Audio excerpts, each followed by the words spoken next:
ਪਿੱਛੇ ਪਿੱਛੇ ਹੋਵੇਗਾ। ਇਹ ਵੇਖੋ ਜੀ ਅੱਜ ਇਹ ਚਪੜੀ ਮਾਦੀ ਫੜੀ ਹੈ ਪਰ ਤੇ ਪੂਰੇ ਪਰ ਤੇ ਮਾਰਨੀ ਹੋ ਯਾਰ ਤੈਨੂੰ ਮੈਂ ਕਿਹਾ ਟੱਚ ਕਰਦੇ ਰਹਿਣਾ ਪਤਾ ਨਹੀਂ ਕਿਉਂ ਭੁੱਲਦੇ ਹੋ ਇੰਜ ਰੱਖ ਸਿੱਧਾ ਹੀ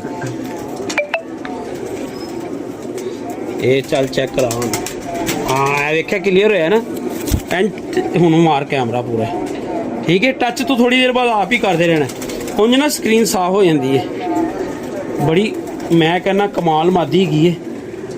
ਬਾਹਰ ਦੇ ਪਾਰੇ ਦੇ ਚੈੱਕ ਕਰੋ ਪਰਾਂ ਦੇ ਮਾਰ ਜਰਾ ਪੂਰੀ ਫੋਕਸ ਕਰਕੇ ਠੀਕ ਹੈ ਤੇ ਇਹ ਵੀਰ ਜੀ ਵੇਖ ਲਓ ਦੋਵੇਂ ਦੀ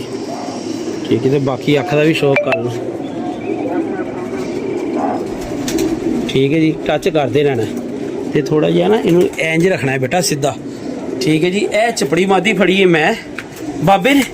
ਤੇ ਉਹ ਹਰਾ ਕਬੂਤਰ ਉੱਤੇ ਚੜਿਆ ਹੈ ਉਹ ਬਾਈ ਹੁਣੀ ਉੱਤੇ ਚੜੇਗਾ ਤੇ ਤੁਹਾਨੂੰ